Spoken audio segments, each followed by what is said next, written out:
And I thank you for allowing me to go through a few housekeeping slides before we get into tonight's materials. First of all, at the Evolutionary Astrology Network, you can study with us a variety of different ways. You can listen to our free weekly audio podcasts, which are found on our website under our forecasting menu. You can register and subscribe to one of our Astro Library sections. You can become a student by purchasing one of our multimedia course segments, and you can certify homework with us as well. Here is our Astro Library. There are 3 different sections of material that we have gathered over the last dozen years. Jupiter cycle, with myself and other evolutionary astrologers across the planet. You can subscribe for 1 month, 6 months, 12 months, or do a monthly recurring that you can cancel at any time. Here are the 3 course segments we offer with our multimedia course. You see those on your screen. Everything comes with a 3-wing tabbed binder with your study materials. Of course, 25 plus hours of DVDs in each segment. Segments 1 and 2, the original Jeffrey Wolf Green School of EA transcript divided up between segment 1 and 2. And of course, we have almost 300 hours now of archived audio files that are available between segments 1 and 2 for you to pursue as you watch them, and monthly webinar classes, segments 1 and 2 as well.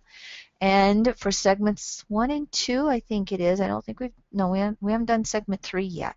Segments 1 and 2, we have the DVDs streaming online, so you can also watch them from any media device that you may have.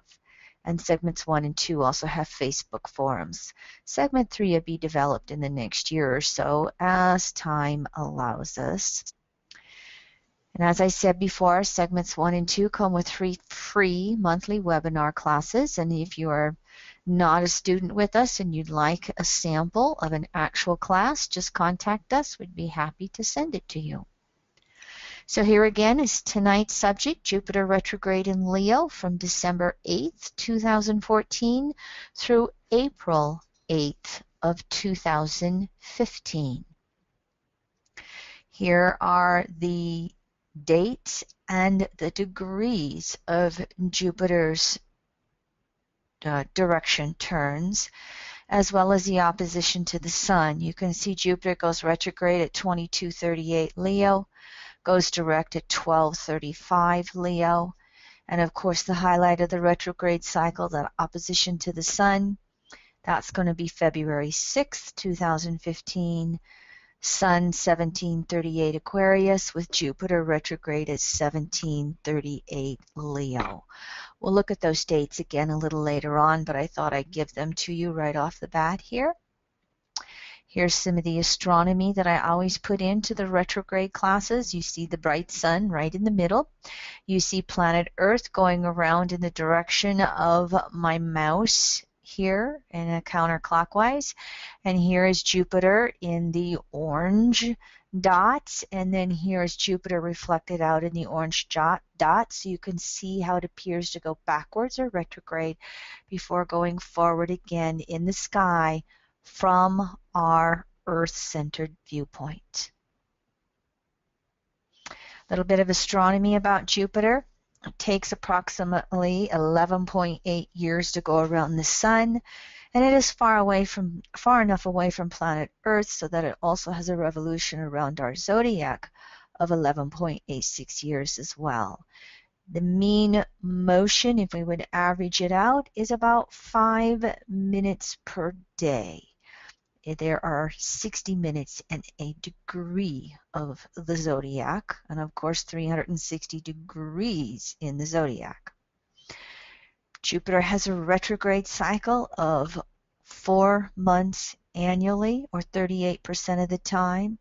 Its retrograde period is 140 days, and its stationary period, when it stands still to go retrograde, and then when it finishes up and stands still to go direct, each one of those periods, retrograde and direct, appears to stand still in the sky for 5 days.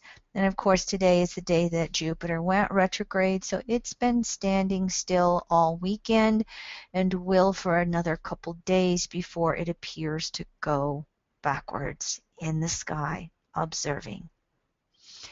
Jupiter is the largest planet in our solar system. It is one of the gas giants along with Saturn, Uranus, and Neptune. Those are the 4 gas giants. Jupiter has a mass that's 2.5 times bigger than all the other solar system planets combined. It is the largest thing we have.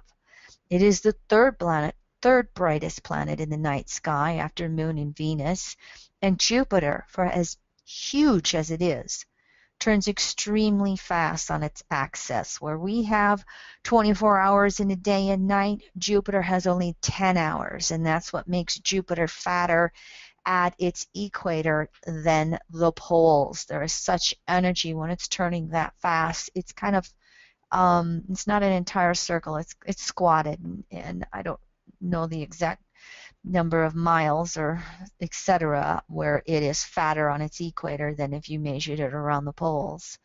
Jupiter has 67 moons. It has 4 large ones, and I want to say the largest one is about half the size of Mercury, if I remember correctly. And they're called the Galilean moons because Galileo observed them through his telescope back in the early 1600s, the first 4 of the large moons. Jupiter, many of us can be quite familiar with the red spot. I want to say it's right here in that picture in the background, but you've probably seen that. That really is just a huge gas storm on the surface of Jupiter, and that storm, believe it or not, is the size of planet Earth. It does change. It's been being observed to get a little smaller over the last century. I think over long periods of time, Jupiter has storms that come up and leave. Now, here's something I took out of Wikipedia, and I just left the sentences in there, so thank you for allowing me to read them. Earth overtakes Jupiter every 398.9 days as it orbits the Sun, a duration called the synodic period. Synodic cycles are always the planet and the Sun relationship.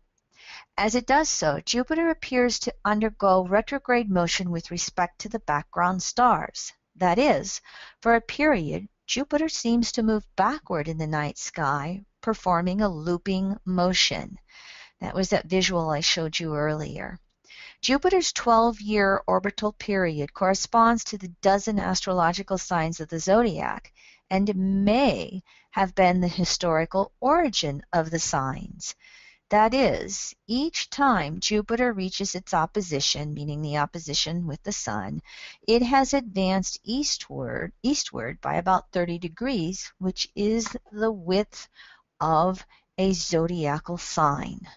I thought those were just interesting little tidbits for you. I only have one slide on mythology. All I do is just give you the brief little nutshells on that. I do not consider myself an expert in that area. Jupiter is also known as Jove. This he, it, king of gods, god of sky and thunder. Jupiter was the chief deity that was worshipped in the paganistic days of Rome, and it was made the chief deity in their state religion, which again was very pantheistic, if I remember right, many deities that they worshipped, and remained the chief deity in Rome until Christianity took over with Constantinople in, I think, the 300s. And the symbol for Jupiter in Rome was the eagle. And you can see here is Jupiter. He was, again, king of the gods, and he was always shown with the eagle. He also was known as the thunderbolt, and this is the staff for the thunderbolt right there. This one I'm not quite familiar with, but you many times will see Jupiter always with an eagle of some sort. Now, Jupiter's father was Saturn, And Jupiter had many siblings, and Saturn was known to eat all of his children because he had been told that one of his children would overthrow him and kill him. Well, Jupiter talked all of the siblings he tricked Saturn into throwing up all the siblings and letting them come back. And so along with those siblings, they all overthrew their father, Saturn. And when that happened, Jupiter agreed with his siblings, Neptune and Pluto, to share rulership of the world. Jupiter rules the sky, Neptune got rulership of the sea, and Pluto got rulership of the underworld. And so just in the mythology, because Jupiter was the largest object that they could observe in the sky with the naked eye, he has many symbolizations in growth, expansion, everything that we start to know in the world of astrology about Jupiter. I don't really look at any of the planets under gender issues. I'm saying he in mythology here, but I personally don't look at he and she with our archetypes, because we all have the archetypes no matter what gender we incarnate into. Jupiter astrology. Here's the current Jupiter in Leo cycle from July 16th, 2014 until August 11th of 2015. Here are previous Jupiter in Leo cycles. We know it's a 12-year cycle around the zodiac. Jupiter spends approximately 1 year in each sign. The last Jupiter in Leo cycle, 2002 to 2003. Previous 1990 to 1991, before that 1978 to 1979, before that 1966 to 1967. If you look at some of the social unrest that we see coming up in the streets of the US here in the last few weeks, you can perhaps relate to when Jupiter was in Leo in the 1960s, and it was 1965 that we had the Uranus-Pluto conjunctions in Virgo, and here was Jupiter in Leo in that time period also, giving many of us that energy to rise up socially, Aquarius polarity, and march in the streets for what we personally believed in, Jupiter in Leo. We're seeing another level of that cycle around. As I was preparing my notes, what was a real little interesting tidbit for me, although this Jupiter transit in Leo is always in my 7th house, during the 1978-79 period, in my first marriage, I was building a house along with my husband and father, Jupiter transiting 7th, relationships.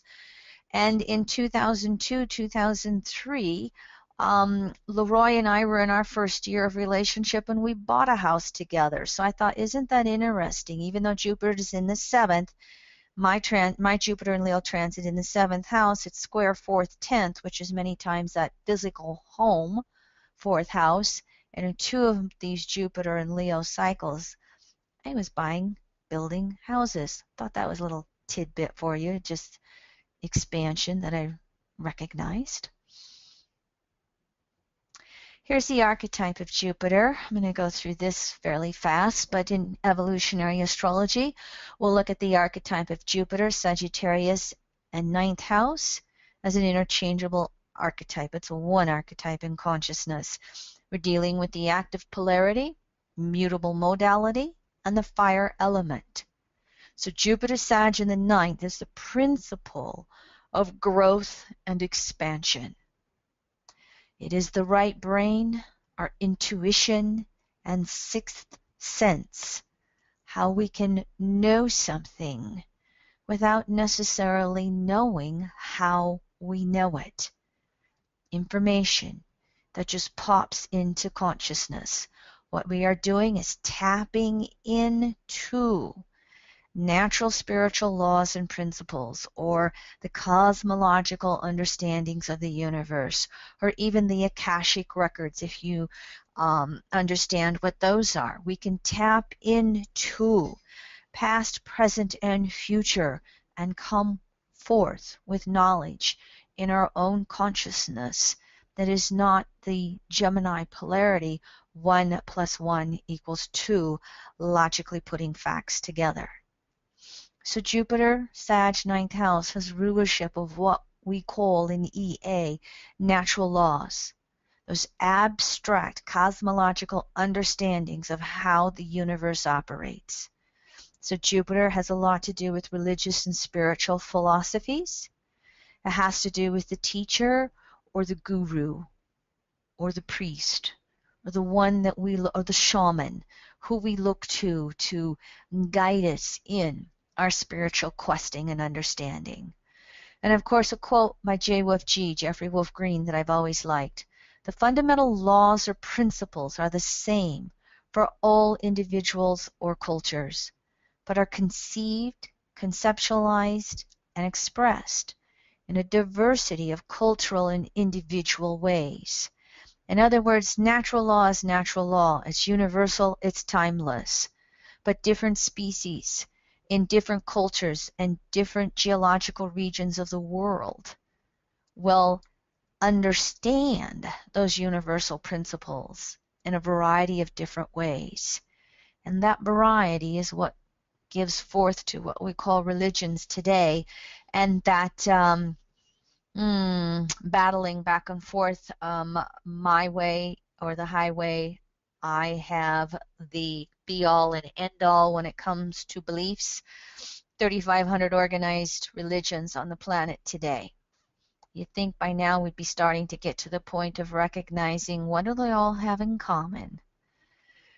Jupiter is the archetype in general of the future. When we're looking at growth and expansion, we're moving into the future. Jupiter is also known as honesty versus lies. So is the polarity Mercury, Gemini in 3rd house. It's not one's truth, one's lie.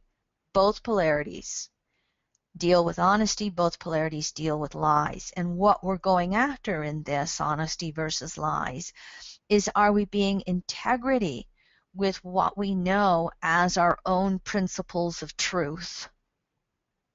Or are we exaggerating them? Are we compensating? Versus, again, standing in our integrity and authenticity as best as we know it. Another word many times associated with Jupiter Sag, as well as Aquarius and Uranus. In Jupiter Sag, alienation will come along to help us differentiate what we believe versus what others believe. The alienation lessons are there to help us expand our understanding of the cosmos and personal truth versus universal truth. And so sometimes as groups will bond around common beliefs, we'll feel alienated from our familial or our cultural beliefs or our country's beliefs. And that alienation serves to help us question, what do I believe? And when we question our beliefs, we are automatically expanding into broader, deeper understandings of universal timeless truth. Now, because Jupiter is so relative to right brain and intuition, along with its polarity, Mercury, Gemini, 3rd house, we're working with the archetype of language and communication lessons. When our intuition taps into knowing something and we don't quite know how we know it, it comes through in a very visual or image or senses messaging many times. And then we have to work to be able to communicate what we know into words that somebody else can understand and make sense of. So Jupiter in this principle of growth and expansion is about the growth of language and communication skills as well. Another archetype with Jupiter that is not always recognized is the fact that if Jupiter's always growing, expanding, moving forward, moving out there, just, how big can we get? If one, potato chip is good, the whole bag's better. In order to expand, there must be space created to grow into. This is where the mutable modality, remember, Jupiter was active, mutable fire. The mutable modality is where we have the adaptation and movement and change. Jupiter can't continue to just grow, grow, grow. That's why Saturn in Capricorn comes behind it, because Saturn will provide the container that reaches the limits of what Jupiter can expand into. Well, many times with Jupiter, you will have loss of something in order to create the energy or space that we will next expand into.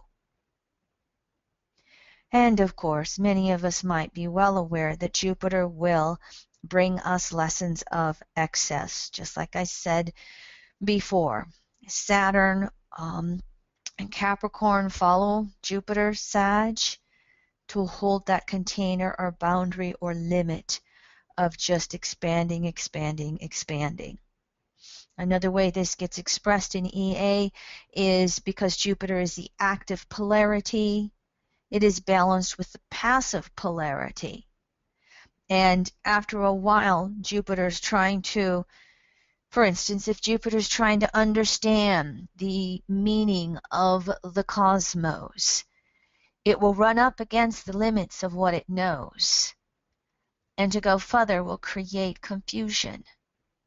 And so then sometimes Jupiter involutes, it collapses in upon itself to go inward and let go of the excess, to let go of what it does not make sense in its life.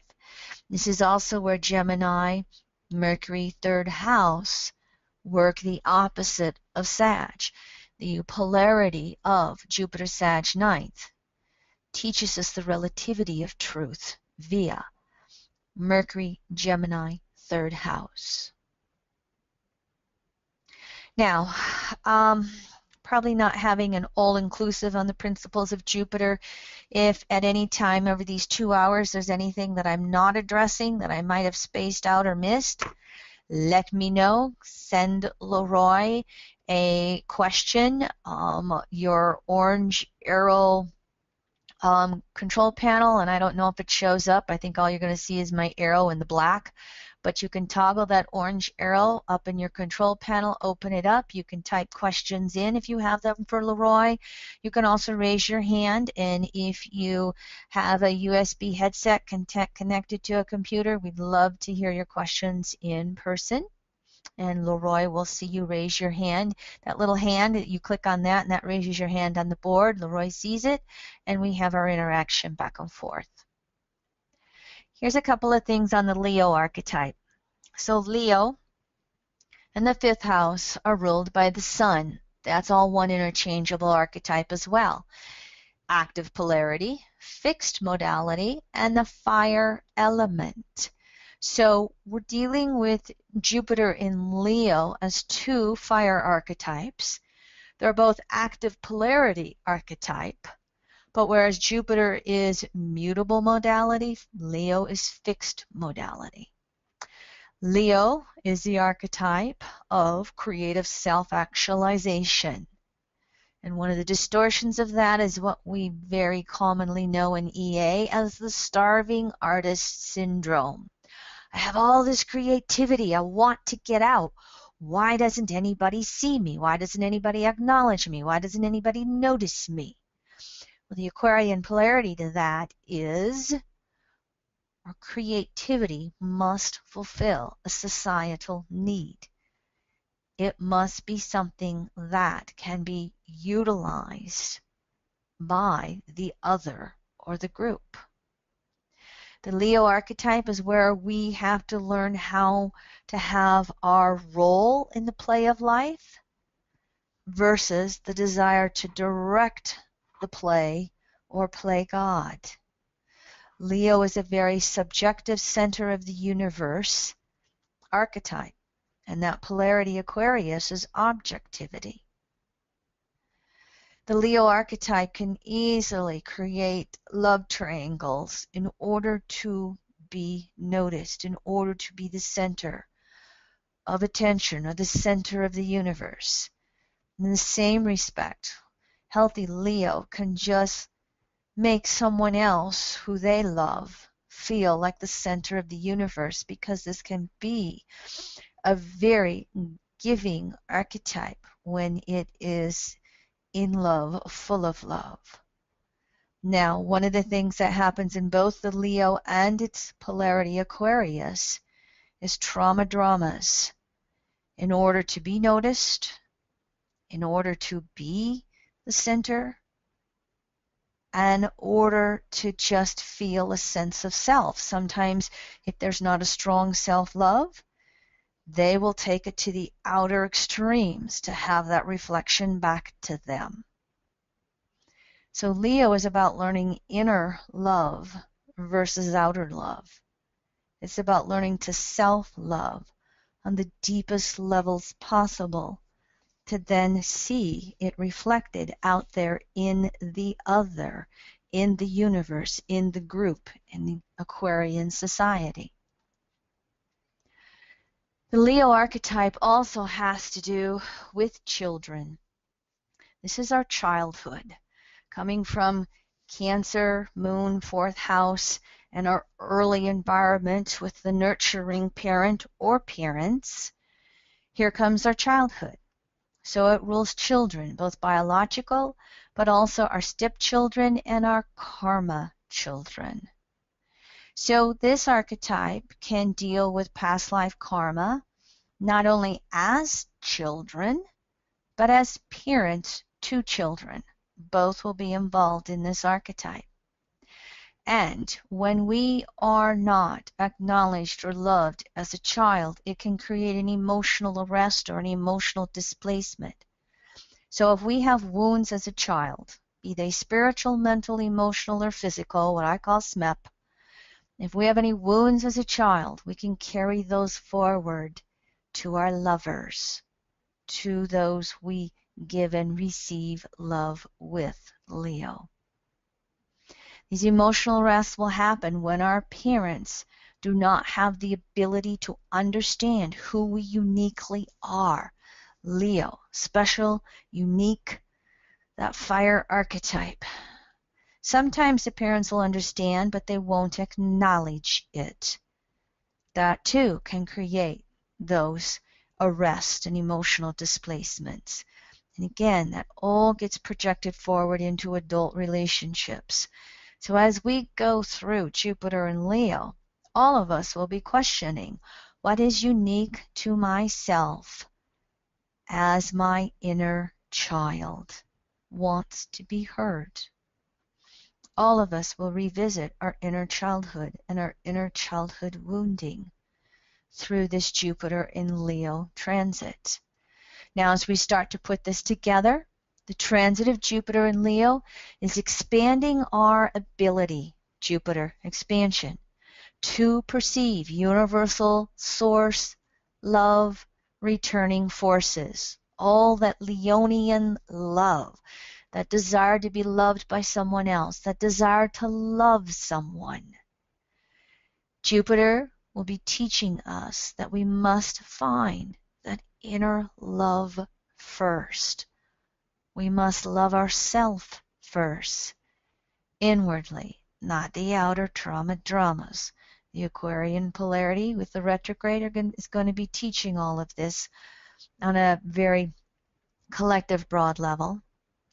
And as we're expanding our ability to perceive source energy, it's finding source on an inner level. We know source outside of ourselves to the degree that we find it inside. And of course, this is the opposite of a lot of the patriarchal teachings, that there's that perfect God out there, the old man on the white beard sitting on the cloud, as I say. If we just pray ourselves perfect, blah, blah, then, we'll get lucky in love. No. We've got to find source energy within ourselves first. And when we do find source energy inwardly, at the same time, it allows us to find that deep inner self-love. And then we radiate that Leonian magnetism out there into the universe, and everyone finds us attractive because we are sustaining and we are supplying and sustaining our own source of love.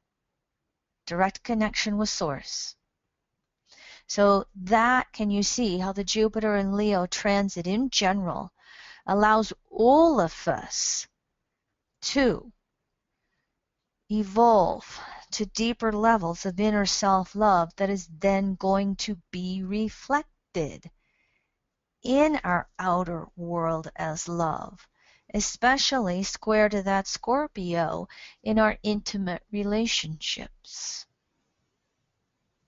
Now, one of the things to recognize from the archetype of Jupiter and what we would know as natural spiritual laws and principles is that nature in and of itself is abundant. All you have to do is watch the seasons and watch the evolution of the plant kingdom, the animal kingdom. Just watch human species on planet Earth on our way from 7 to 7.5 billion species. We're abundant. There's more than enough love to go around. So this is another real strong principle for Jupiter and Leo to get. There is not a scarcity of love. It is not you versus someone else. There's more than enough to go around. And you can take that same understanding with love and apply it to creativity as well. So Jupiter and Leo is going to bring about a maturation in love process. And if we are working with it in an honest way, being in integrity and authenticity with ourselves, we're going to move through whatever lessons it is that we need to learn.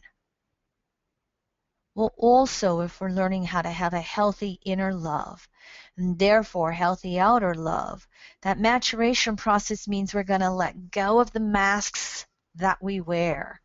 Jupiter can be very good at wearing love masks when it's in Leo, and it can do all kinds of compensation in both giving and receiving love. So healthy Jupiter in Leo, coming from a sense of self-love, is then going to be able to give to another as they actually want to receive versus what we want to project onto them. Jupiter in Leo is where we are evolving the ego. Leo is one of the signs of the ego. It's more that conscious creative ego than, say, Moon Cancer and the emotional self-image ego. Leo can have under-ego and over-ego. When we don't have enough sense of self or ego, Jupiter and Leo will be teaching us to learn how to express ourselves, to come out, to be, to that fire energy, double fire Jupiter and Leo, to express ourselves in the world. If we have too much ego, this is where the Jupiter alienation will kick in. Until Aquarian polarity, we can acknowledge the other, one-on-one as a friend, groups, society, etc. Jupiter in Leo will always have us revisiting any unfinished creativity karma. So this is where the starving artist is going to have to learn how to fulfill a societal need. And this is where someone who doesn't have enough ego is going to have to learn to just do it, to make the effort, Jupiter, to go out there.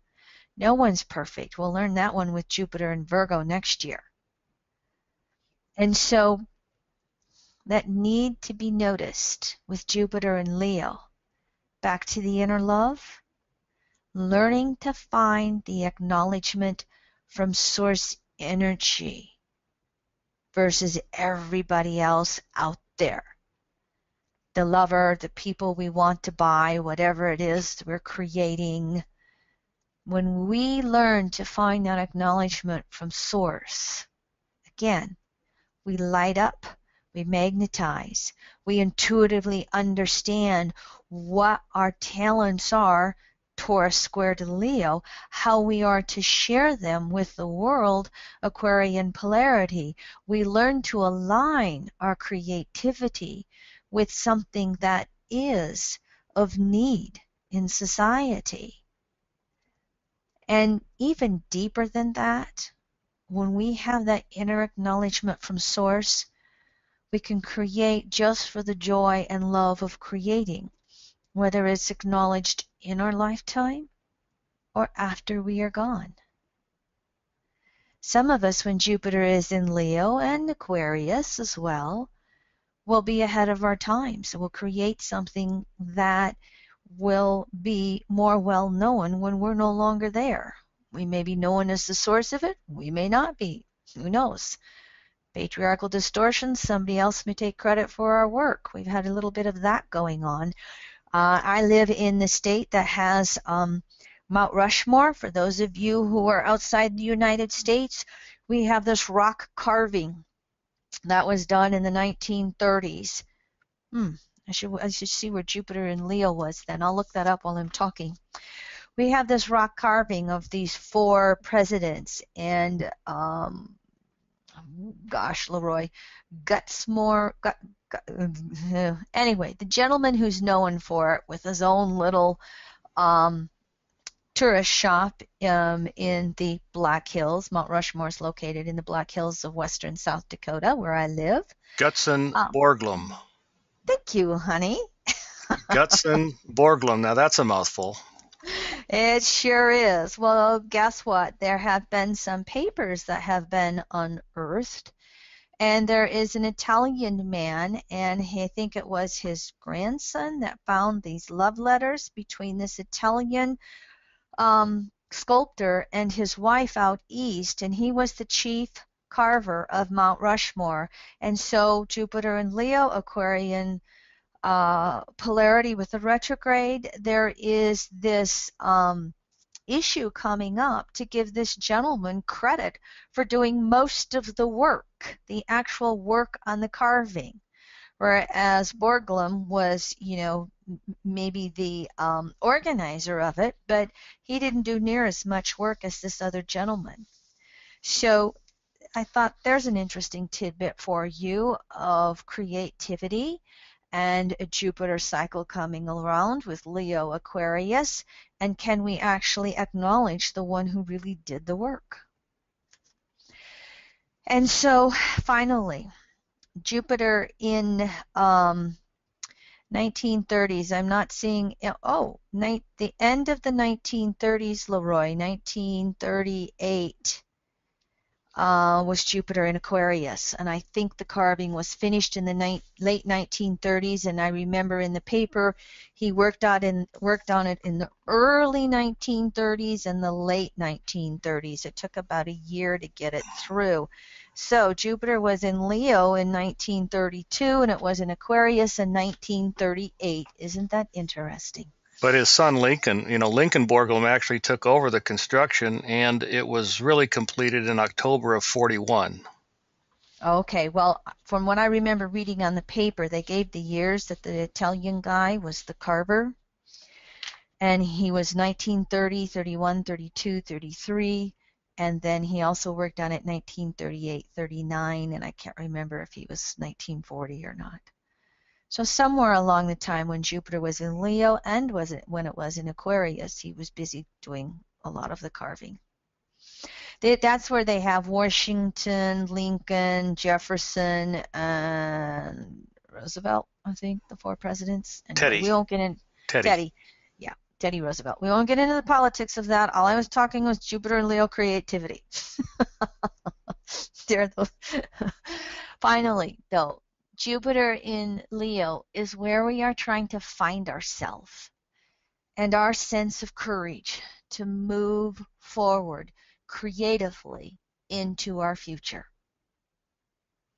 So as we look at that Aquarian polarity there, we're going to throw off false courage. We're going to throw off false self. We're going to throw off what's not creatively next for us and open up the space to allow what is us, authentic self, authentic creativity, and move forward with it.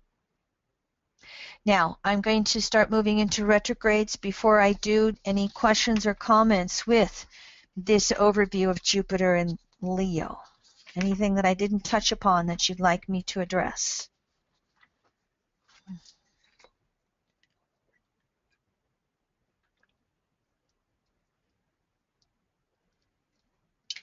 Thank you for allowing me to have a glass of water while I'm doing this. All right, so if you followed my... Oh, one more thing. I thought it was done. Sorry, everybody.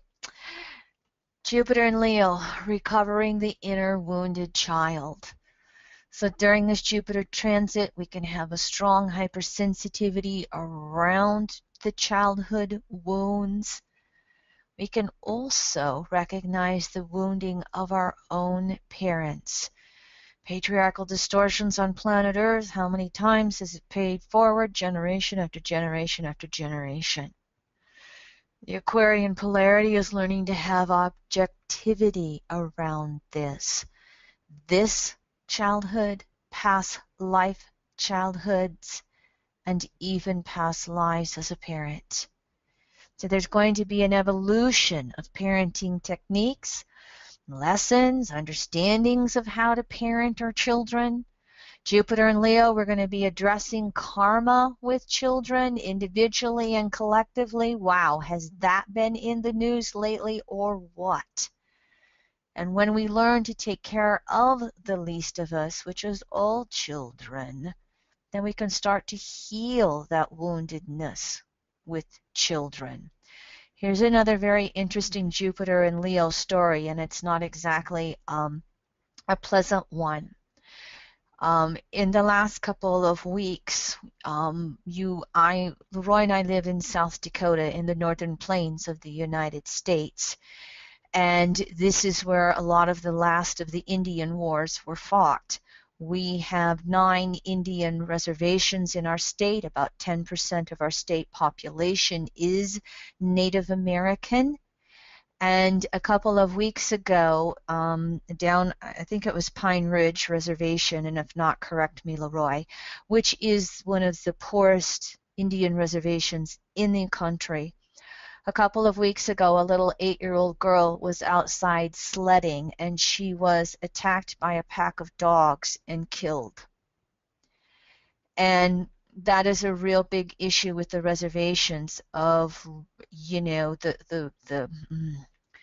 the poorest of the poor, the worst of the crimes, just huge unemployment rates and drug and alcohol addiction issues. And so there's a lot of poor parenting with pets.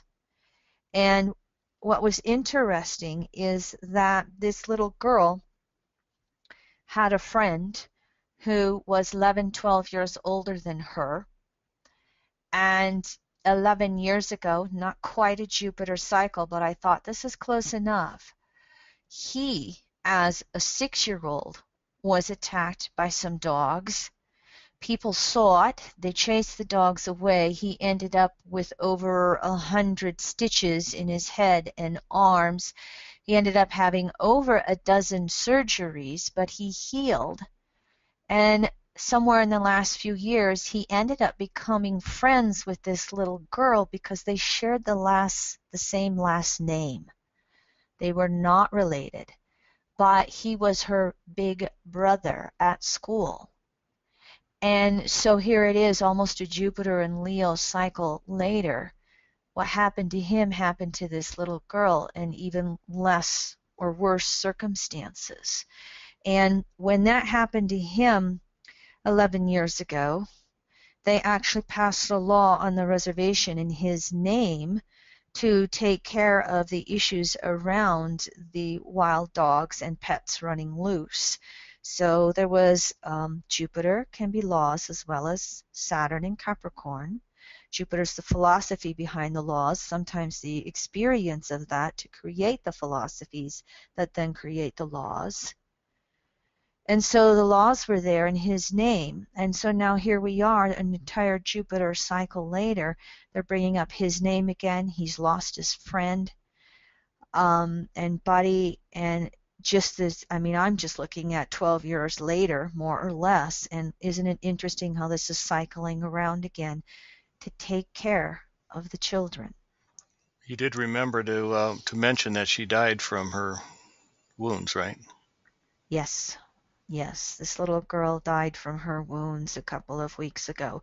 So in our local papers, this has really been stirred up because, of course, the tribal authorities went overboard and just started rounding up and killing every dog. So that riled up everybody on the reservation because, of course, there are those who take care of their pets and there are those that don't. And so it's been quite a stirring of how we're not only going to have to need to how we're going to have to address taking care of the children as well as children's pets. Now, pets generally fall under the rulership of the mutable archetypes, which is Gemini, Virgo, Sag, and Pisces. So you see Jupiter is in this picture here with the pets in a generic perspective.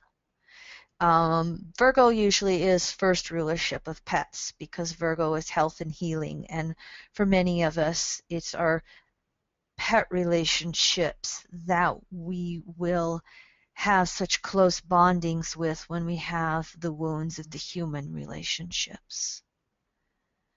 So, in essence, again, Jupiter in Leo is to teach us that every soul is special and unique, and every soul needs to be taken care of. All right, so now I think I can say, are there any questions before I move on? Uh, Judith has a question about bringing in this transit that we're discussing tonight, Kim, in relation to all the Pluto and Leo souls on this call, perhaps. And I think we talked about that.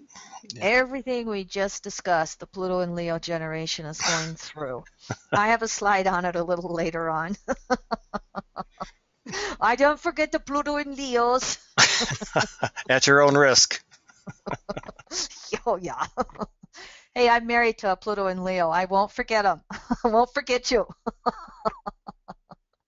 But everything that we've just looked at right now in these first few slides, and you'll have these to refer to. Every one of these, the Pluto and Leo and generation is going to be going through the love issues, the creativity issues, the children issues, the parent issues, the revisiting all the traumas, and of course with Jupiter retrograding Leo in the Aquarian polarity, learning to be objective around all of that. I Any have a other question. questions I have a before I move question on? with that one. Go ahead. Mm-hmm. Yeah, bringing in the objectivity lesson, as most of us know on this call, we've had that waxing trine to Uranus and Aries, and I think you touched on it in an earlier slide, but that's is that the connection between the natural inclination for Jupiter Leo to look in the mirror versus the other people in their lives?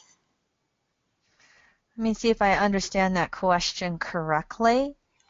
Yes, you can look at looking in the mirror because Jupiter and Leo's trine Uranus in Aries. I have a slide on that coming up. But it is the retrograde pointing to the polarity Aquarius that is in searching the objectivity that then reflects back to self in the mirror. And Uranus being, would it be correct to say, the dispositor of that Aquarian polarity point? Yep. Mm-hmm. brings in that that whole issue of objectivity with others. Am I getting that Yes. correctly? Yes, you are. And when you look at the fact that we have Uranus conjunct the South Node all through the Jupiter retrograde in Leo, Uranus, as ruler of the polarity point, is going to have all of us going back to wounding in our own identity. Uranus South Node Aries. Well, I didn't want to quite go that deep yet, but yes, I'm trying to put the pieces of the puzzle together. Yeah, that's it's a really an opportune time in many ways, isn't it? Yes, it is. Yep. Yep. So let me move forward. I got some slides on Aquarius polarity, but first of all, here's my retrograde slides that I always put in. Planetary retrogrades are a geocentric or earth-centered phenomena of apparent emotion. They're always more powerful because the retrograde planet is always closer to um, planet Earth. All right. In, uh, in other words, for instance, what we are looking at here is the fact that as we have, when we reach the highlight of the retrograde and we have Jupiter retrograde in Leo, the Sun is in Aquarius and Earth is sandwiched between them. So the retrograde planet's always closer to planet Earth. And it's the principle of psychological compensation. Now, this goes beyond Jupiter and Sag, okay? Planetary retrogrades will always have us looking at where we're compensating on who we truly are. So that retrograde creates this sense of dissatisfaction.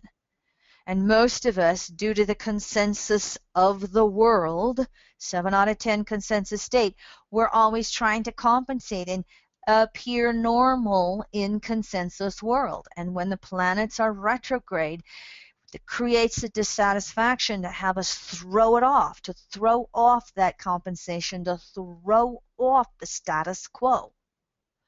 And so you look at what's the status quo going on in your world relative to that planetary archetype. In this case, it's going to be Jupiter.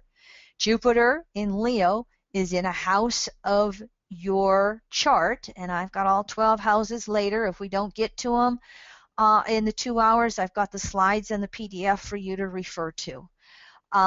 So you're going to have Jupiter and Leo transiting a certain house, and that's going to give you clues to the status quo of what you're trying to throw off. You're going to look to that opposite house for the polarity, for the objectivity, for the feedback and the information. And all of that's going to be relative to your natal Jupiter by its own house sign aspect. So again, planetary retrogrades offer that opportunity to break free from the consensus and align with our own natural law and our own truth. Going to be doubly emphasized with the archetype of Jupiter. Planetary retrogrades, again, we withdraw from the status quo, from the consensus to define our own laws. So a retrograde planet is always perpetually in a state of throwing off and evolving, and it creates an acceleration of that planetary archetype. It's an entirely different way of looking at traditional black-white astrology, direct planet good, retrograde planet bad. Throw that crap out the window. So the sign and house of the zodiac defines the retrograde manifestation. Like I said, Jupiter's going to be in Leo in a certain house.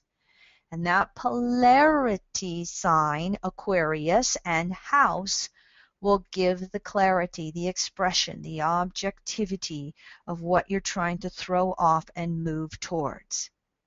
And as always, because you're trying to throw off the status quo, answers to retrograde lessons come from within self. If you are born with a natal planet retrograde, it is an individualizing lesson of that planetary archetype throughout an entire lifetime.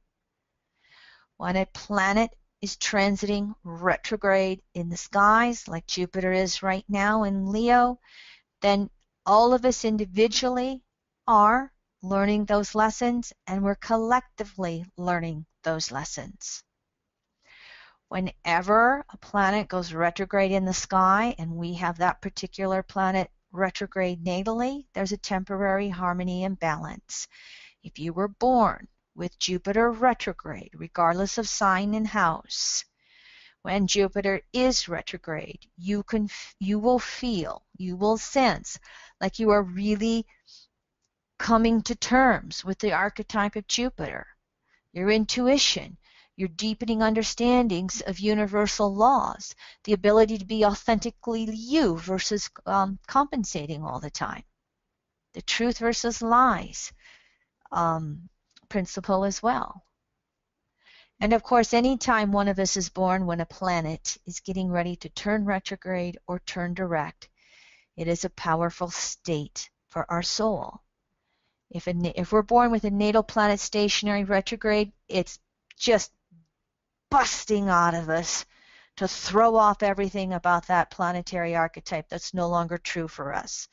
Jupiter stationary retrograde, throwing off all the false beliefs, throwing off all the lies about yourself, throwing off all the conditioning and compensating about being authentically you. If you were born with Jupiter stationary direct, then all that energy has been worked upon before, past lives, and being born with it direct now, you're charging forth in your authentic self. You're charging forth with a sense of knowing what you believe and how that makes sense in your world. Now, this is true. Again, this is generic. I'm just using Jupiter as an example here. This slide is true for any planetary retrograde. So Jupiter retrograde in Leo is throwing off everything we've been talking about up to this point. And when we're looking at the Aquarian polarity, first of all, with Jupiter, we're going to be having withdrawal from consensus beliefs of all kind, just because it's Jupiter retrograde. So we're deconditioning old belief systems. And now Jupiter retro in Leo, we're going to decondition and throw off beliefs about ourselves, Leo. We're going to throw off beliefs about others, the Aquarian polarity, about creativity. Remember all the parenting children stuff? We're going to be throwing that off. And because of that Aquarius polarity, all the social issues, we're going to be throwing off old social issues. I mean, where else do we need it than the marching in the streets in the big cities about how many black youth get killed and how the racial profiling? And you know, right or wrong, we've had both. We've had truth coming out, Jupiter, on both levels, both sides of the fence in regards to the truth of the facts and what's been going on. But it's been like the catalyst to the bigger social issue.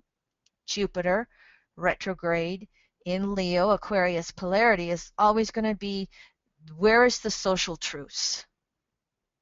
And we're realizing that we have a lot of pretty authoritarian police running around Pluto and Capricorn that's being exposed as well. Jupiter makes 3 waning inconjuncts to Pluto and Capricorn through this retrograde cycle. And so this is expanding this issue, and we're all going to have our own personal ideas and roles, Leo, in how we're expanding to see deeper levels of the issue, the Aquarian polarity. Now, here in the Black Hills, it so happens that many of our small communities, probably we got more bang for the buck with the Homeland Security excess military gear, because a lot of our small little communities here already have police cameras. For instance, in Sturgis, South Dakota, where they have the motorcycle rally every August and 500,000 motorcycle bikes arrive in the Black Hills, all the cops wear little cameras. And the police chief absolutely loves it because he says both parties are socially aware of what's going on. Both parties put out better social behavior. And he says anytime there's an issue in the courts, we just pull up the tapes, everybody watches the tape, and usually the issue goes away. So for those police departments that have already moved on to police women wearing the cameras, it is bringing us into a broader level of social understanding, the Aquarian polarity of Jupiter retrograde. Now, this retrograde cycle also has us turning inward, finding our inner guru versus outer gurus. Aquarian polarity, it's possible we may have some gurus have some fall from grace during this retrograde cycle. Can always happen, Jupiter retrograde, any sign, all right? But Leo Aquarius, it tends to put who's out there on the egoic level and whose ego needs a little adjustment, needs a little more social objectivity. We also, all of us, can be bombarded, can receive future-oriented messages around the evolution of our belief systems. So pay attention to that Aquarian repetition about the future, where it concerns you and your role in the world. Now, the Aquarius polarity to this Jupiter retrograde is going to ask us to have objectivity in every area of our life. This is just general. Jupiter retro and Leo pointing to Aquarius, objectivity in every area of your life. You don't even need your chart. You can just sit there and go, where am I having the most charge personally in my life? And where am I having to take some deep breaths, step back, see it from a larger perspective? One of the things we, again, as we've talked about this a little earlier, we have to find that next level of inner self-love versus how we've been trying to look for love in all the wrong places, as the song says, looking for it outside of ourselves. And that polarity says we're going to have to take consideration of the other in our world. That consideration of the other starts with friends. Yes, the Aquarian friendship. It starts with whoever the other is in our life. It can be a loved one. It can be a child. It can be a parent. It can be one's pet. The other can be the social upset that happens to be going on in your community. In our perspective here in our little Black Hills, everybody's up in arms over, pet laws, and specifically dog laws and dogs running loose. The objectivity is also going to have to revolve around what is the next role we are playing in the stage of life. That will easily involve a sense of creativity. It can easily involve areas of love. Even if we're single, we still have people in our life. We do not live in isolation. Even those of us who really, really, really try to. We still have others in our life. And so what is being presented to you as the next step? And again, going forward. And Aquarius, it's going to give you that message again and again and again over the next 4 months on a very intuitive level of some of the directions on how you are to move forward in your play of life. Kim, Mm-hmm. I just can't help but point out an obvious thing in the media here lately. A comedy guru, Bill Cosby, with his fall from grace with this Jupiter retro and Leo right here. Would you consider that as being a representation of this energy as well, having to come to come to Oh, the courthouse. you skipped ahead. Look at sexual scandals and inequalities. You guys, I have to go slide by slide. All right, I got to get a copy of your slides here next time. Yes, I'm that's sorry. exactly it. It's okay, Media Monk. So, that Aquarian polarity is asking us to have a balance between ourself and the other. So, what is our role in the play of life, and how are we to interrelate with the others? And be it a single person, a pet, a child, a parent, be it the tribe, be it society. And boy, oh boy, Jupiter retro with an Aquarius polarity, look at the social unrest that is popping up here and there. I've been waiting again. I mean, all the way through Uranus in Aries there and making the squares to Pluto and Capricorn. There are some of us, Aquarian advocates that are just going, when are people going to march in the streets? When are we going to be upset? Now, me, I want to know when they're going to be upset over the financial issues. I'm going to have to stay tuned. I got a couple of public webinars coming up in that direction here, and I don't think that's not too far around the corner. But this one is more, again, what we're perceiving to be social issues, social equality issues. I mean, we just have so much going on with the racial profiling events. But I put a couple of ideas in here. And so, again, you see that I put social unrest around either perceived or real inequalities, and it can easily be a mixture of both. And one group thinks it's real, and the other group thinks it's not real, and that's going to create more of that need to agree to disagree and find that Aquarian diversity as best as we can. Agree to disagree, or the Aquarian age words. But it's going to bring up, that Aquarian polarity is going to bring up collective calls to action relative to how we perceive it having an effect upon ourselves.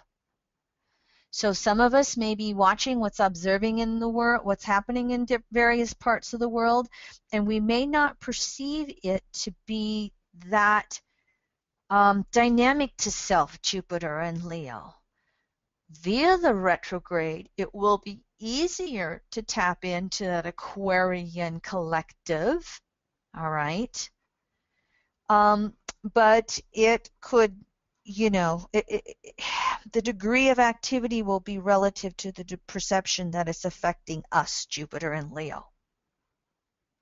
Now, another one that I didn't get in here is the whole, Ebola thing. Look at how that scare came up. Jupiter and Leo, the expansion of a deadly virus, and what are we going to do about it? The Aquarian polarity, you can bet your boots that the consensus medical communities around the world are really having to change their collective calls to action in those regards. It's going to create social unrest. And those changes that need to happen, here's some positive ways. Again, I already talked about the police cameras. There's another example. There's an example of where it's coming. But look at how in the United States, and I thank you international listeners for letting me use U.S. examples. Look at how in the 5 states, South Dakota was one of them, in the 5 states that had initiative or referenda on minimum wage increases, while the country appeared to go right, that's a whole nother distortion of the Jupiter and Leo. I'll address that. Every one of the 5 states that had increasing the minimum wage on the ballot voted for it. There's that Jupiter conjunct the South Node. How is this affecting me? But it's also some of that Aquarian polarity and the recognition of all of that. I thought it was quite interesting in my state. It's only a small state. We only got 850,000 people. The janitors at our state universities are going to have wage increases because they're not going to they don't make the minimum anymore. And I thought, all right, great. maybe our university president can get by with a little bit less. Presidents. But another area, where was it? Oh, a lot of the Jupiter in Leo, we're also seeing some effects. Excuse me, I'm going to be political a moment.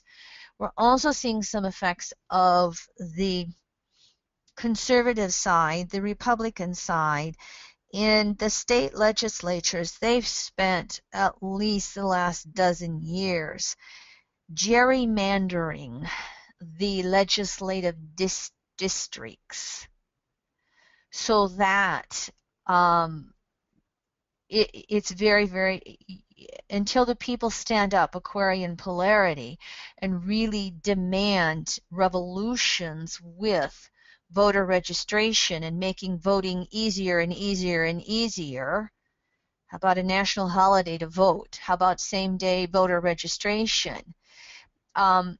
There's been so much Jupiter in Leo of just moving the districts so that it's easier to be a Republican and harder to be a liberal, that we're going to continue to see somewhat of what we've got going on here until we have enough of the masses waking up.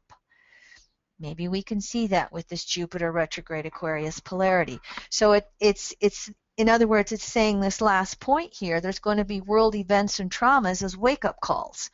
We saw, we've been talking about the Ferguson, Missouri event. I just listed that one. There's been other events with unarmed youth being shot that have people standing up, not to mention the adults, as the one in New York it was concerned. And so their social structures will be changing as we're perceiving a societal need. Aquarian polarity. What does the group need? And then Jupiter in Leo, how are we each going to act upon it? And we'll all act to the degree that we feel involved to act. What behooves us is to make the effort to act, Jupiter in Leo, even when we're not personally affected. Mm-hmm.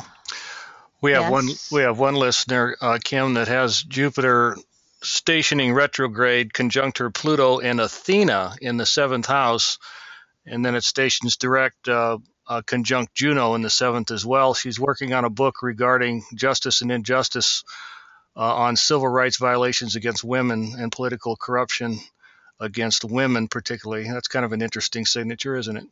There you go. Yep, there's a very interesting activity in regards to those planetary placements of Jupiter retro Leo in the 7th house. Yep.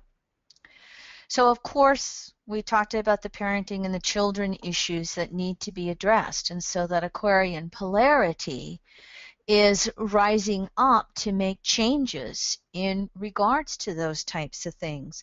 In our little example down here on the Pine Ridge Reservation, so happens that the young man who got attacked by the dogs 11 years ago and lived, and had the friend, the 8-year-old girl who got attacked and did not make it.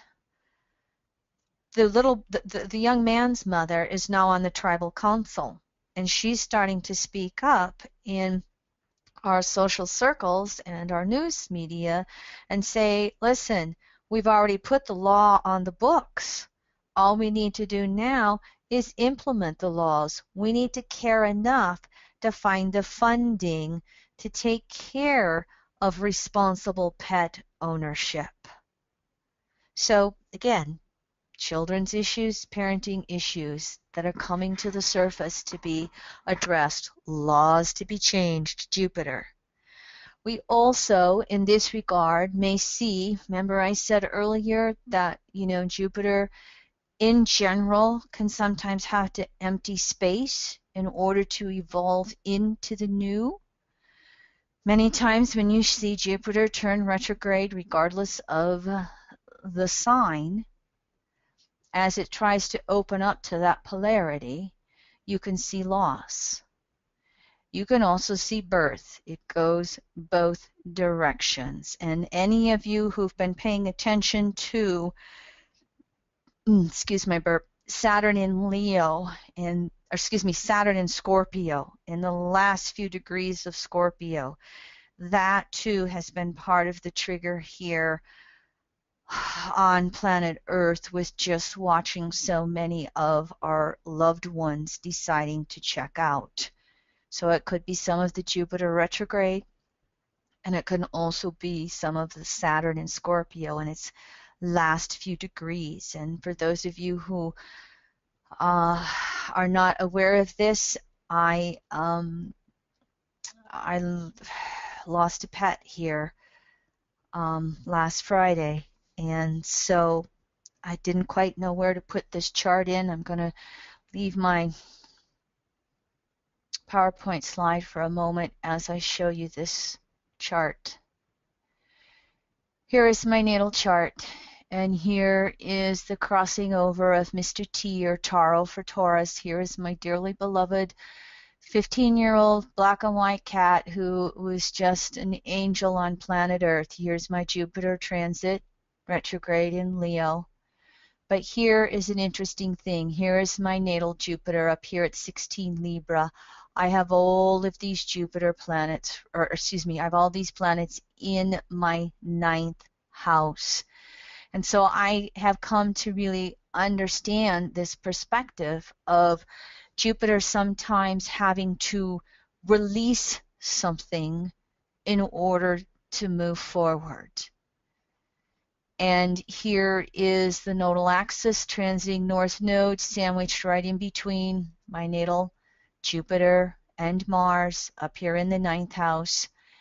And here is Saturn within orb of opposing that natal Jupiter. Uranus, of course. And so just to Uranus, I'm sorry, thank you very much for helping me. I'm trying to stay together here right now talking about this chart. And so I was just showing you the transits in my chart. And yes, I have Mercury on Saturn, I have Sun on Venus, I have this stuff going on right here with the trauma, and the fact that Jupiter's retrograde in Leo pointing to Aquarius. You can sometimes look at your 11th house to see some synergy of what could possibly be going on. And of course, Uranus is here, or excuse me, Mars is here in Aquarius, making a T-square to my natal Sun, Mercury, Neptune stellium in early Scorpio. So I just wanted to briefly give you that little example. It's not just Jupiter retrograde here, but it does give you some idea of how you can include Jupiter in the whole issue of loss with things going on. And so the other thing to deal with in this Aquarian polarity is Jupiter in Leo is going to bring up love and sexuality issues in general to address, the distortions of that, the scandals around that, the wounds, the inequalities. And when it goes retro, it's going to bring it all out to the surface here for some objectivity, for the truth to be exposed. Anytime Jupiter is retrograde in any sign of the zodiac, truth is going to be exposed. When it's Leo, it is going to cover sexual scandals and inequalities. And what is the Aquarian a way to address it? How do we socially address it? And so look what's been happening here with Bill Crosby. I haven't read up a lot on this, but I would imagine with the number of women that have been coming across, it sounds like it's not going away, and it's affecting his resources, the squares, Taurus, and Scorpio. And I remember seeing some headline that there's been some investigations going on now because one of the women says that her sexual improprieties with him happened when she was underage. And so we could see remember that alienation issue with Jupiter? The trauma issues that get brought up, people are just shocked, first of all, by what's happening because, remember his TV show, in the 1980s? Boy, he really brought the black man out as the dad that everybody wanted. And now here all of this is being exposed. Won't happen to all of us to this degree, but there will be those through this retrograde who are finding out truths about their lover on a love or sexual way that is shocking to them. Sometimes the truth can be traumatizing. Sometimes the shock is unbelievable. And the question is do we allow the wake-up call or the trauma or the shock to imprint or re-imprint trauma? Or do we reach for Aquarian polarity, that deeper understanding, Jupiter retrograde? Why is this happening? What does this mean? How do I address it from the broadest level possible? In my case with my pet, it was an illness that came on quite suddenly.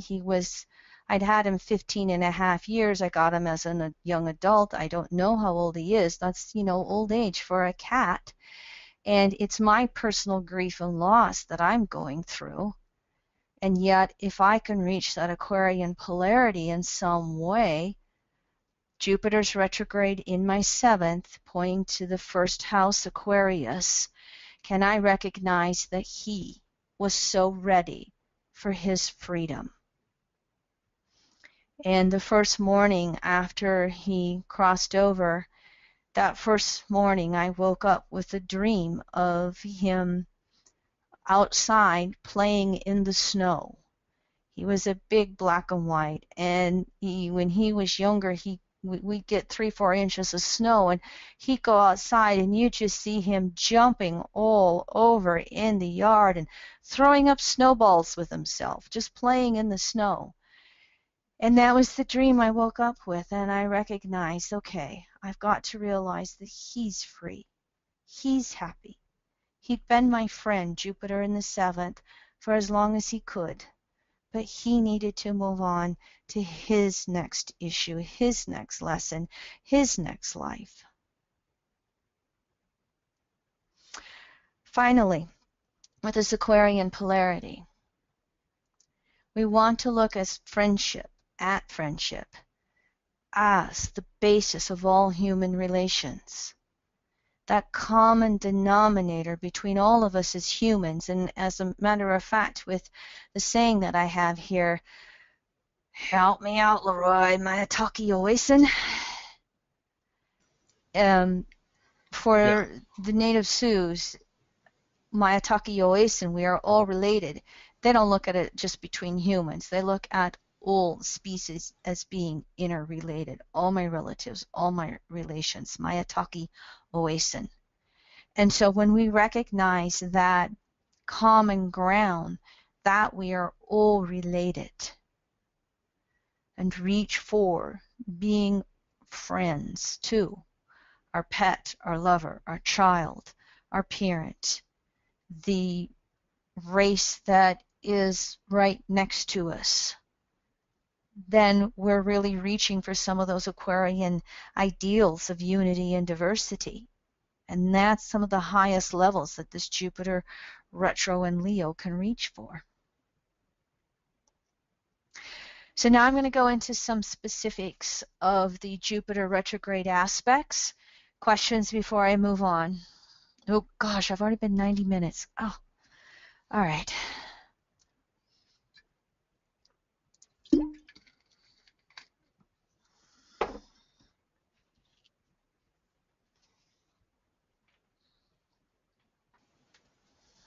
So here's a few more details on the Jupiter retrograde with the Sun, the synodic cycle between these two planets.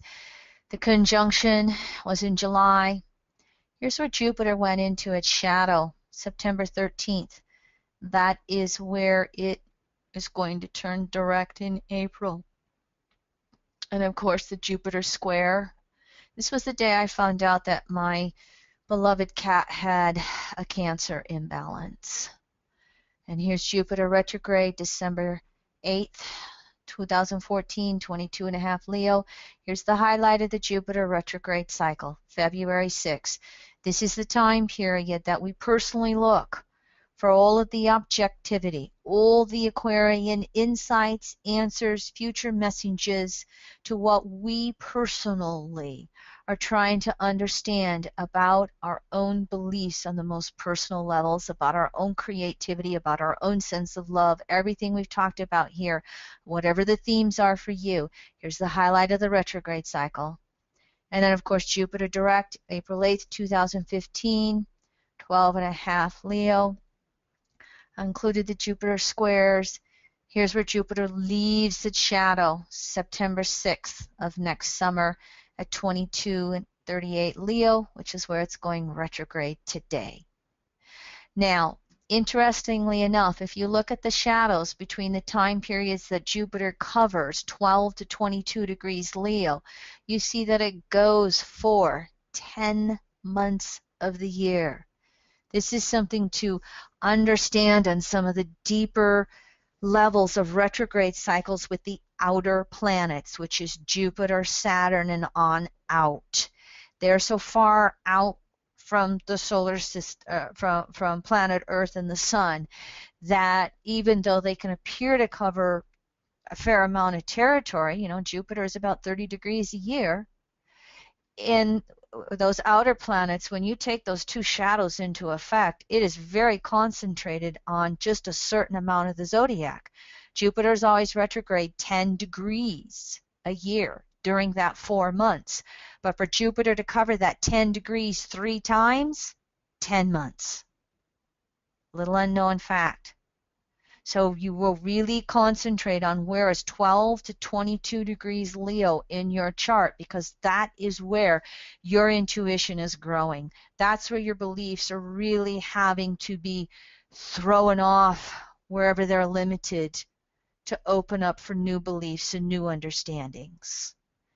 I have the personal grief of not being ready to let go of a relationship, Jupiter in my 7th, and I'm really being tested to expand my beliefs around relationships and how they have endings and beginnings, and beginnings and endings. Next Jupiter conjunction is right there in August in Virgo, when it all starts again in Virgo. Stay tuned. But here's the thing about this month of early December, as Jupiter's getting ready to go retrograde. Evolutionary astrology uses wide orbs, and here's the grand trine that we have going on. Jupiter retrograde is going to make these 3 trines to Uranus here. Sun over the next week, last week, this week, is making this waxing trine in grand trine in fire signs, So this is for all of us to really be, again, throwing off old understandings about ourself, our sense of identity, Aries, our creativity, Leo, our understandings on the deepest beliefs, or Sagittarius, and really opening up to sparks of insight. There's a lot of insight that can be coming for each of us right now as Jupiter turns stationary retrograde. Here's the Sun's opposition to Jupiter. When that takes place, again, it's going to be February 6, 2015 at early in the morning in Rapid City. I always use 0-degree houses so that you can all extrapolate it to your own place if you want to redo the chart. But it gives you a real sense of the natural dynamics that are going on when the planets are in the signs that match their own houses. We still have Jupiter again in orb of that trine. I looked at this chart and I thought, oh, this is a foreshadowing of next year. It's a few days past the full moon, all right? And so here's the moon already in Virgo opposing all these Pisces planets. So why this retrograde is full of the Leo Aquarius messages, there's a little Virgo Pisces stuff that's already coming in regards to all that. I just wanted to include the chart. I'm not going to go into it in detail, all right, other than Pluto's still square the nodes, and Uranus is still conjunct the south node. Here's Jupiter with the inner planets very quickly. The highlights are Mars opposes Jupiter from Aquarius, Venus opposes Jupiter, and Mercury opposes Jupiter. Mars is January 1st, 2142 Aquarius, Jupiter retrograde Leo. Venus is January 19th, 20 degrees Aquarius, Jupiter Leo. And Mercury is March 1st, 14 3/4 Aquarius, Jupiter Leo. So Mars, the social extremes can be increased or they will be recognized, and we will be making attempts to heal them. Changing the laws, changing the understandings of the social issues of the day. We need to be looking for objectivity with our desire nature. So distortions, pride, racism, elitism, or courage, creativity, equality. Stay tuned as we see what happens in the U.S. Congress as this goes on. I think that's a longer term cycle with Pluto and Capricorn balsamic the natal U.S. Pluto. Venus, it's going to be about conditional versus unconditional love, equality in love. The racial issues have been kind of taking center stage over the gender issues, all the gay rights issues. That's part of the Leo Aquarius thing as well. That Aquarian broader understanding of unity in diversity. Soul first, body second. There may be some more of that to come back around as well with these inner planets opposing Jupiter from Aquarius. And this conditional versus unconditional love, it's going to have to be with healthy boundaries. Lots of times Leo is all or nothing. And you put Jupiter in Leo and everything gets carried to its extremes, both love and hate. And so the Aquarian polarity has to kind of simmer that down, so to speak, balance it out a little bit, a little healthy mental energy coming along. And that's where Mercury in Aquarius is going to be about, that ability to listen and hear what someone else is saying without being so triggered. What's the message behind the words versus what somebody is actually saying? Jupiter, Saturn, I just wanted to briefly tell you that it's not until Jupiter in Virgo that it has the last quarter squares with Saturn, but we will have one in late Leo in August after the retrograde cycle, and Saturn in late Scorpio. And then the next Jupiter retrograde will have two of these last quarter squares in Virgo. But we're already feeling it because they're within orb right now to each other. They'll be moving off of that orb of the square. So there's a building up of this energy. And I think we'll see some of it in the social justice issues next year with Virgo Sag, more fighting for the truth and more exposure of any sense of victimization. So the last quarter square is what is no longer working in society, Jupiter, Saturn. So again, impetus for social uprising. Watch a tendency to think that there's nothing we can do to change anything. Yes, we can, especially to the degree that we decide to make the effort, Aquarius polarity. Individual relationships are going to have to find deeper meanings to allow each party creativity and renewed love, especially with the first of the three last quarter squares. Now, Jupiter retro in Leo. Here's how it's active with the outer planets. 3 waning inconjuncts, outer adjustments to Pluto and Cap, waxing inconjuncts, inner adjustments, Chiron in Pisces, and the waxing trines to Uranus in Aries. With Chiron and Pluto, Jupiter is making a yod, and it is in orb. September, February, and even into March of next year, and June of 2015 revisits again within orb. And so here is the yod drawn up for March 15th. which is March 15th, 2015.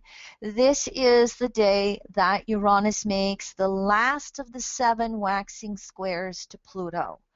Here's Jupiter retrograde, 13.5 Leo. Here's Chiron, almost 18 of Pisces. And here's Pluto, 15 Capricorn. So you can see they're well within the orb of a yod with each other. I'll go into the meaning in just a second. Stay tuned for the month of March 2015 to be pretty excitable. We're going to have eclipses that month. And look at the lineup of planets coming here. Venus and Mars, along with Uranus conjunct that south node in Aries. And so you'll see the nodal axis pretty active in the month of March as well. What's this got to do with Jupiter and the yods? Chiron and Pluto offer opportunities to heal or remain stuck in our wounds. Jupiter with Chiron needs the courage to inwardly reflect and make any changes about ourselves and any sense of wounding that we may have. Jupiter with Pluto is going to demand courage to stand up to any sense of perceived or real inequalities. Jupiter is going to demand individual self-responsibility with Pluto, collective social responsibility with Pluto. Every time this yod comes around, which was in September, could have been an orb in October, I didn't check closely, again next February, March, and then in June, so you can see all the way through this winter going into next spring. We're all feeling the squeeze, the yod, very much will put a squeeze on the planet that is at the apex, in this case Jupiter in Leo. And of course that Aquarian polarity is where we want to see the effects of how we feel the apex planet, Jupiter, to be affected. How are we going to be moving forward as we make our inner changes, as we make our outer changes in our relationship to others in the world? Now I look at this a little more closely. Jupiter again waxing in conjuncts to Chiron, really teaching us that self-love is necessary for evolution. That inner versus outer that we talked about. And self-responsibility for all of our life situations, regardless of what has happened to get us to this point. Are we going to re-imprint victimization, which means the Aquarian polarity will re-imprint the traumas? Or are we going to take responsibility for our co-creation in the universe and do the Aquarian polarity breaking free? So we're all making adjustments to how we relate to ourselves and how we relate to others and how we want the world to change. So collective viewpoints are making adjustments with Jupiter Chiron as well. There's a collective waxing in conjunct going on 3 times. So as we've been talking, social issues sparking those re-evaluations and reaching for new Aquarian understandings. We also, I don't want to forget this one with Chiron, there are adjustments in recognizing new ways to heal. Chiron in Pisces, Jupiter in Leo. Each of us are going to be searching for new ways of personally healing. We're all going to be recognizing both alternative and traditional ways that are no longer working for us, and we're going to be evolving alternative and traditional therapies and perhaps the relationship that the two have with each other.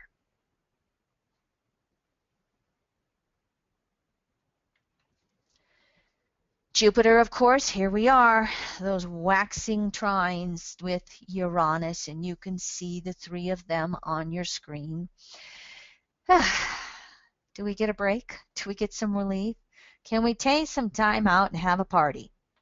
And of course, I showed you the grand trine that was happening right now in the sky with them. And if it's not relatively light and easy for each of us right now, these three in a grand trine together are definitely going to point towards deeper understandings. Trines as a harmonious energy. It can be a reward energy. Sun is the ruler of Leo. Uranus is the ruler of Aquarius.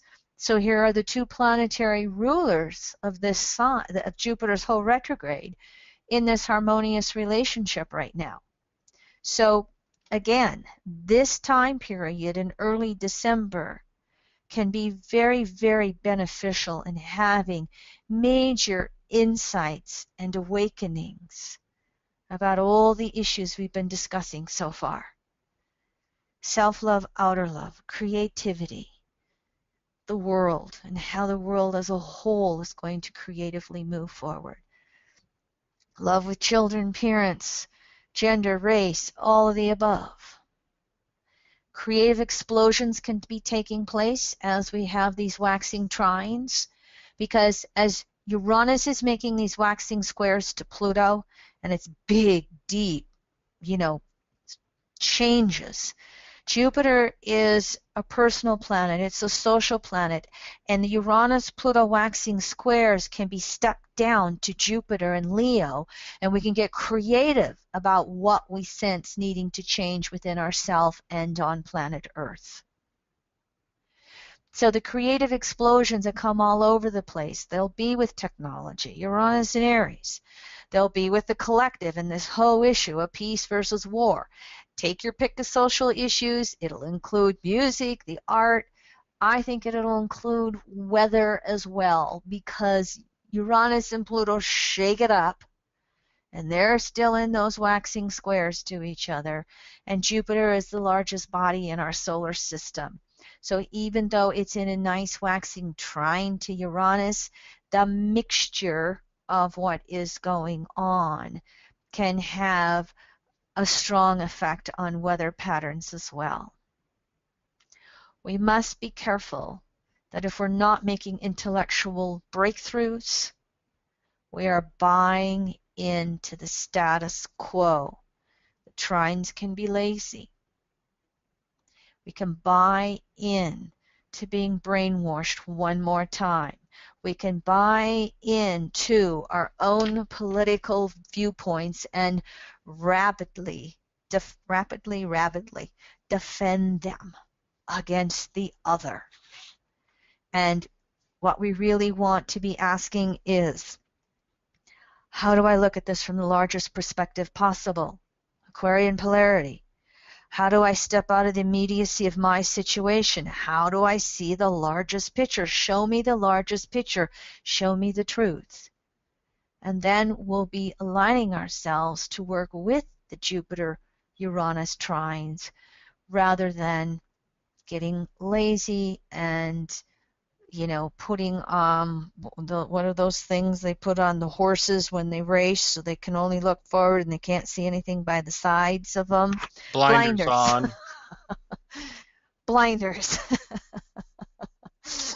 Take your blinders off. Make an effort to do that, and this will put you in, again, help you open up.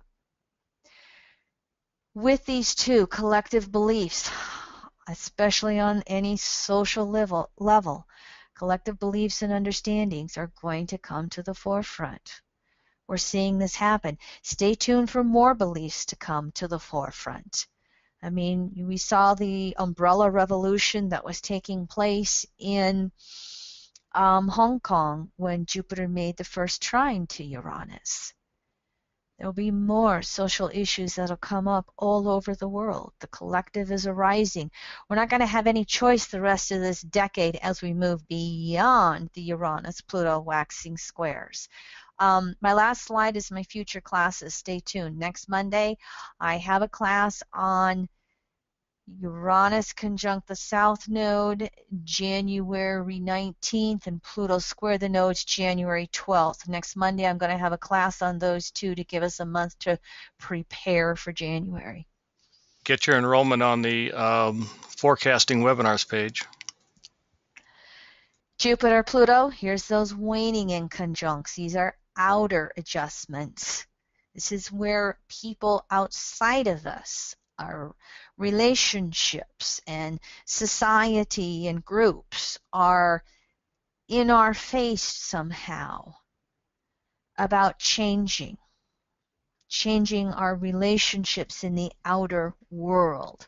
Pluto in Capricorn is going to be about changing some of the limitations of how we perceive our reality and desires. Jupiter in Leo does not like limitations. So it's not the easiest aspect with Pluto. And as Jupiter turns retrograde, then Jupiter's got to reach for that Aquarian objectivity and see the larger picture in order to then know what its next step is in evolving self in the outer world. Jupiter is in a waning relationship to Pluto, and Jupiter-Pluto is the soul and its beliefs. So as we look at whatever we perceive waning in conjunct to be any limitation for us, okay, then there's going to be an evolution of our beliefs that allows us to expand beyond whatever any limit is that we perceive in reality, or making peace with where our soul is at in context of our space-time world at this point. Capricorn, Pluto in Capricorn.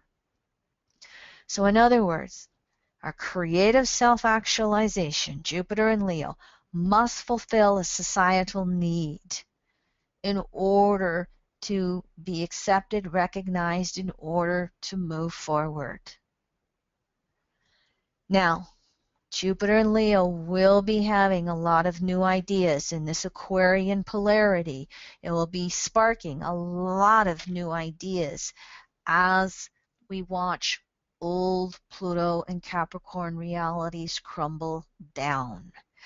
We might feel frustrated because we can't act upon those new ideas as fast as we want to.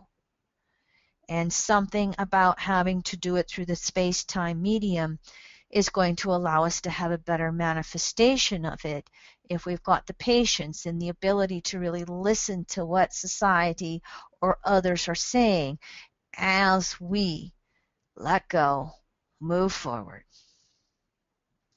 Pluto and Leo generation. Y'all got your Pluto, your Jupiter conjunctions to natal Pluto going on. So again, what have I been preaching? Jupiter. Creative self-actualization must fulfill a societal need in order to be recognized and accepted. That's your lifelong lessons as a generation. That's your Aquarian polarity coming into the picture. So Jupiter over Pluto, whether it's once or 3 times, your soul is rebirthing. Leo, self-love, outer love. Leo, issues with children and parents. Jupiter, evolution of your beliefs around yourself. Evolution of your beliefs around creativity. And really having death and rebirth of whatever you perceive to be the meaning in your life. Jupiter. Jupiter's meaning, Jupiter's beliefs on the deepest levels possible. So there may be some cherished beliefs about yourself that are crumbling away. What is coming from that? Jupiter retrograde in Leo, the Aquarian polarity is going to point to your Pluto polarity point in Aquarius. It's going to point to the opposite house of your natal Pluto. So you could actually have a jumpstart, a rebirthing, a battery charge within your soul. And so again, the old will give way, but the new will come forth from that. And we talked earlier about, Jupiter sometimes has to let go. Sometimes there has to be that loss to expand. So for all of you, what is the Aquarian expansion that wants to come forth? Who was it? Dane Rudier said that the Pluto and Leo generation is going to lay forth the seed thoughts of the Aquarian age. So a lot of you Pluto and Leos, you were around in the 1960s with the Uranus-Pluto conjunctions when you were standing in the streets and getting all excited. And I did not mention the environment, and I do not mean to have missed that one with natural law and Jupiter. Let me just say here right now, we'll see more stuff about the environment, climate change. What is it? The Keystone XL pipeline between Canada and US. We'll see all of that come along. But many of you Pluto and Leos, you were the teenagers in the streets. And now you're the grandparents watching the teenagers. But do you realize how much more effective they will be if you stand with them? So how is it that, your juices are getting rebirth on all of the social issues and dynamics of the current moment? Now that Uranus is 1/4 around the chart from Pluto, this is the crises in action about manifesting it. Jupiter in Leo is, again, sparking all of you, jump-starting all of you. How are you going to be active? Are you going to be active with your feet? Are you going to be active with your tongue? Are you going to be active with your hands? What's the best way to come forth for you? And for each of you, you're going to have to find some of that Aquarian objectivity, because the soul and its beliefs and Jupiter wanting to expand anything that goes on, sometimes the Pluto and Leos, there's a lot of that subjectivity. I can do anything. I'm bigger, better, brighter, blah, blah,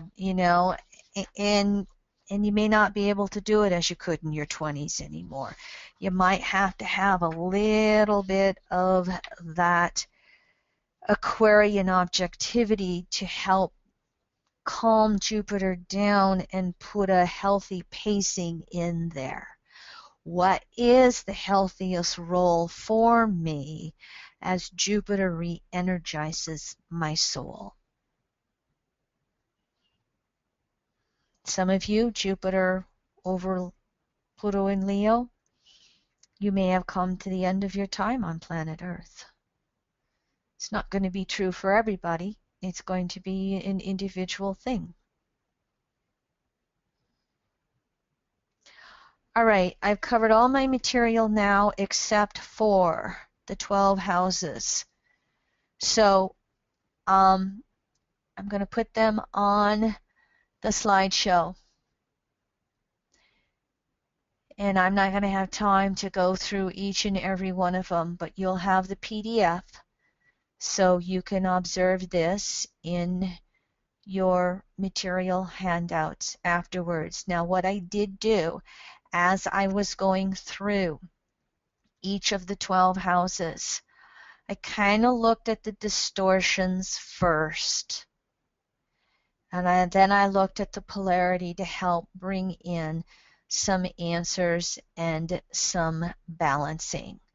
My apologies for going through this somewhat fast. But again, however, you will have the information there that you can refer back to as we get the handouts to you and as you refer back to this slideshow. As I'm slowly going through these 12 houses on the screen, Leroy, let me see if I have any specific or general questions on any subject matter. No questions on the board yet, but it is kind of interesting that we got to the last slides there, and it'll give everybody an opportunity to intuit where this transit's happening in their own natal chart. Mm-hmm. Mm-hmm. And I realize I'm going probably a little bit faster than what you can read and write down. But again, be patient with me. If you've taken any webinars with me, you know that I have 7 of my 10 planets in either Jupiter or the ninth house. I tend to try to teach the material as best as I can bring it across. And of And course, so, in typical all right. Jupiterian style, we had a little bit too much information. I know.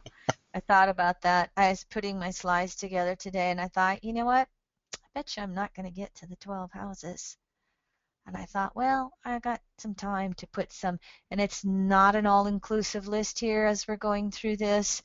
I was just kind of jotting down the words as they were coming through in a little bullet point fashion. So hopefully it's going to spark some stuff that's going on for each of you in some manner.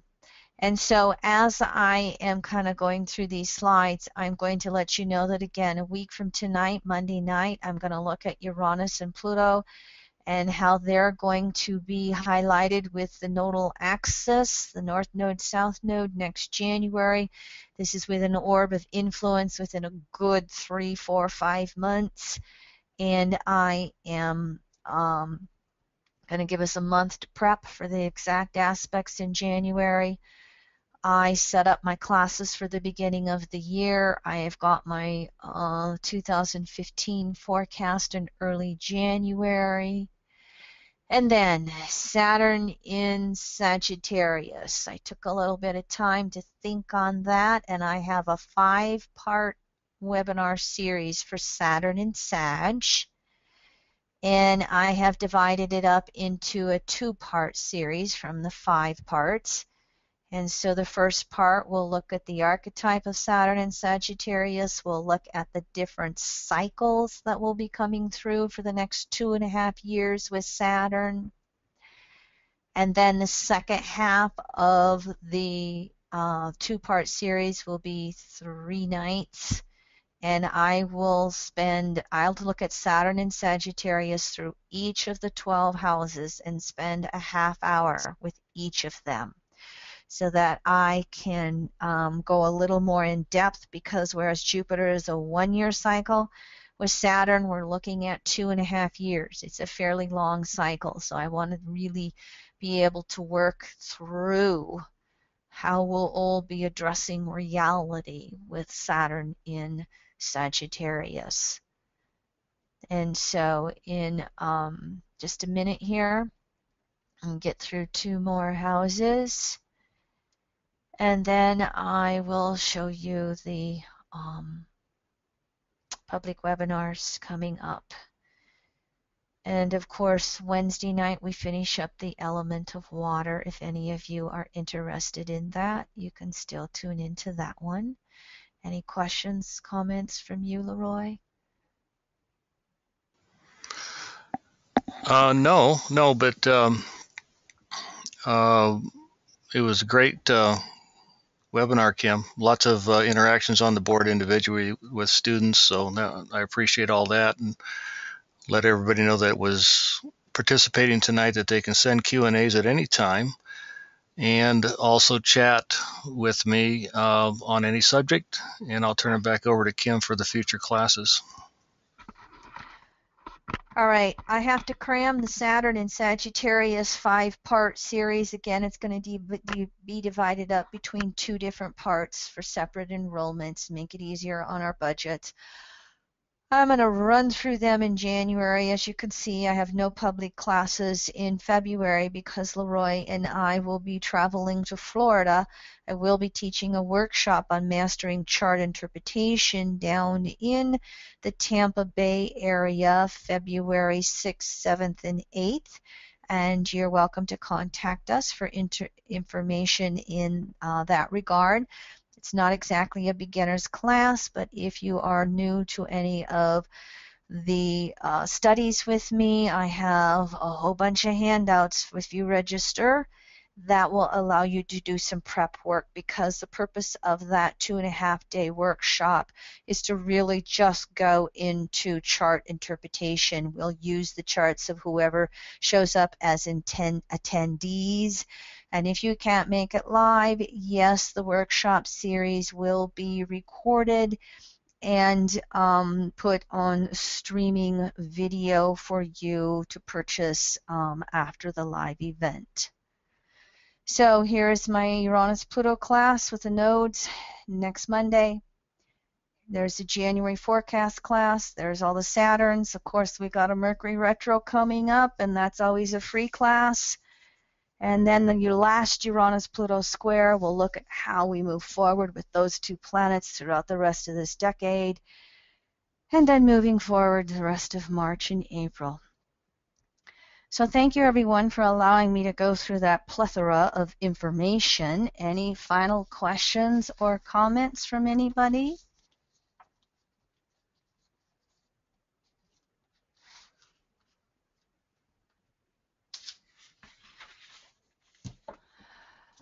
All right, Lori is sounding silent, so I assume that all is well. I thank you all very, very much for wanting to study astrology with us, and wish you all well.